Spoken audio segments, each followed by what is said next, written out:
Good morning, sunshines. I'm back. And so is Whit and John. Where's he at? As you guys jump on, say good morning, sunshine, hashtag GMS. We're going to give you a Witty John update. We're going to talk about your pity party, who's coming, how long is it going to be, all of the different details of the affair. I'm grateful for Dum Dums. Whit and John, can you say hi? Because they have been Whit and John's like savior during this. What, John? You're not talking about your husband. I'm not talking about my husband, John Carroll. He's here too.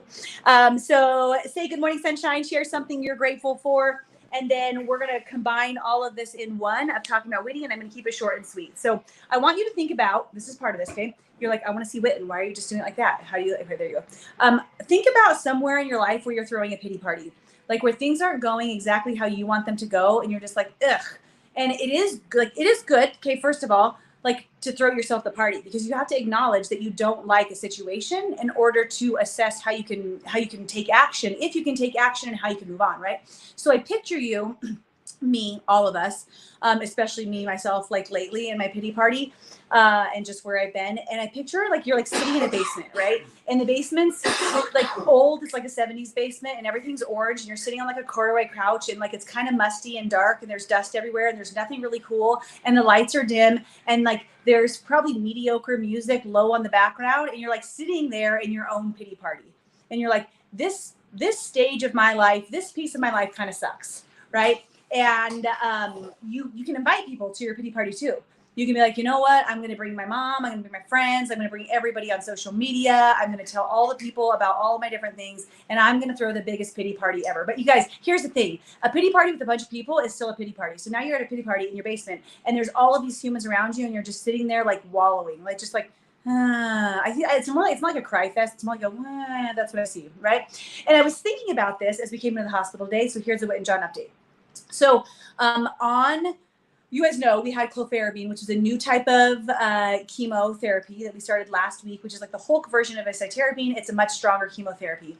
With that one, it drops your levels way further down. You did eat it all. So we knew that was going to happen. But we didn't know is that he was going to get a fever. So with kids that have ports in their chest, which is like connected into his central line, you have to be super careful to make sure they don't get a blood infection, so that the port doesn't get infected, anything like that. So anytime there's a fever, like, and by fever, I mean, you guys, over 100, not what over like 100.4. If his temperature is over 100, we have to monitor it, call back, see if it lasts, go into the hospital, immediately do some sort of medication. I forget what it's called. I always forget what it's called. But they immediately do some sort of medication, check his levels, and see where he's at. Because he's so neutropenic, which means his like immune system's so suppressed right now. The lowest he's ever been is 220, which was really low. With our first chemo, the lowest it got was like to 800, I think. Now it dropped down to 220. It was at 20 when we came into the hospital, or when we went on Monday. And so it wasn't great, right? They know that they're going to keep you in the hospital if this happens. So let's start talking about pity parties, right? I'm like, ugh.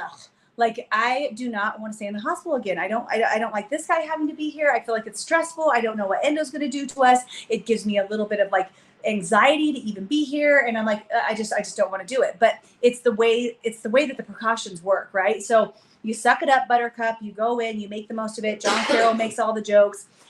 He tries to keep me sane. And then you don't sleep. You don't sleep for all but like 1 hour for 24 plus hours, 48 hours, because you skip one full night of like sleep. So like it's a long time, and you don't sleep. And then you just kind of feel like you're just like, gross, sick, like everything's irritating. You just feel pretty gross, right? And this is Whitten and I yesterday. And we're like, you know what? I do want to be in my pity party for a second. And here's part of this, like, there is, like I said, you have to go to your own party, right? You don't have to stay there long. You don't have to invite everybody with you. Even if people do come with you, maybe they only want to stay for a minute. The pancake was gross. You guys, pancake, gross. But you want to acknowledge where you're at. So I'm acknowledging where I'm at. Okay, here's a pity party of the situation. We're in the hospital. I don't want to be in the hospital. My family's in town. It's my best friend's birthday coming up.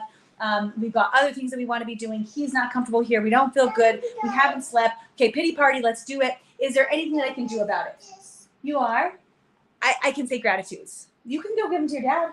I can say gratitudes. That's what I figure out I can do in my pity party situation. In your pity party, there's probably something that you can do, right? So for me, I have been spending the last day and a half saying thank you for all the different things. like saying thank you so much for all of the doctors that we have, and how like they have the coolest thing ever, which is on his like port, right, where he can, Daddy's helping you, buddy.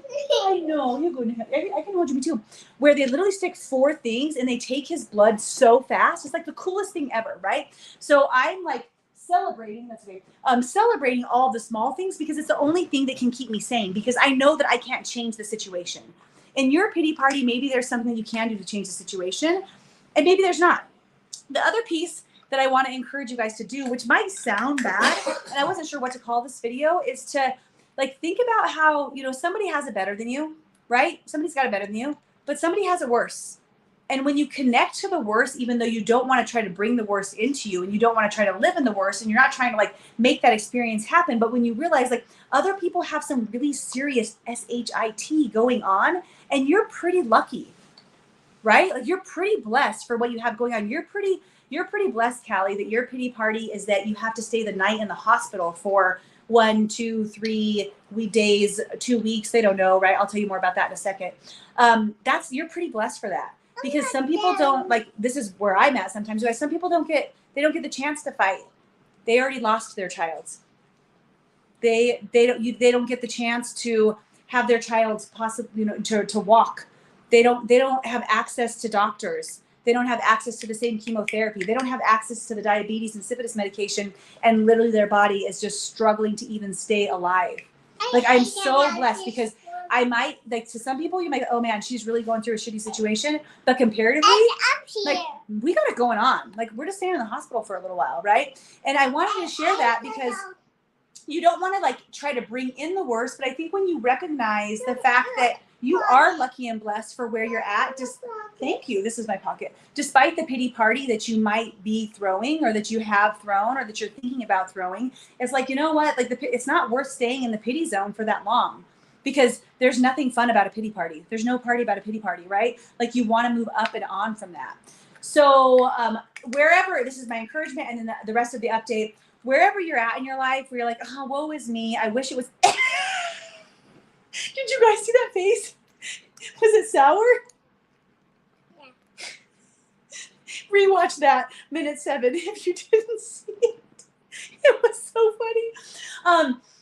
Maybe like look around at how you don't have it so bad, right? Yeah. Do you wish it was different? Can you make a change? Can you make it different? Can you take some action? Then do it. And if you don't want to do it, and you can do it, really don't even have a party about it. And if you can't do anything about it, think about how good you really do have it compared to other people. Okay, rest of the update, you guys. We're here until his ANC goes up over 100. It was at 20 yesterday. Last night, this morning, it was at 50. So we've already gone up 30 points, which is amazing. When we first got in here, I was asking the doctor about that, because usually his numbers dip after like 2 weeks, 3 weeks. So I said, so if it doesn't go up, like if he's a late dropper, then we're going to be here for 2 or 3 weeks. And he's like, well, yeah, some people come in with 1 fever and they never have a fever again here. And then they spend a couple weeks in the hospital because they have to wait for the number to go up. I'm like, oh, okay, that sounds horrible, pity party, right? But it could be worse. We have to wait for the fever to be gone for 24 hours, which they haven't gotten a fever or fever since they've been doing it since we're here. So we already passed that test. And then we have to have the cultures come back that tell us that there's no bacteria or anything in his blood.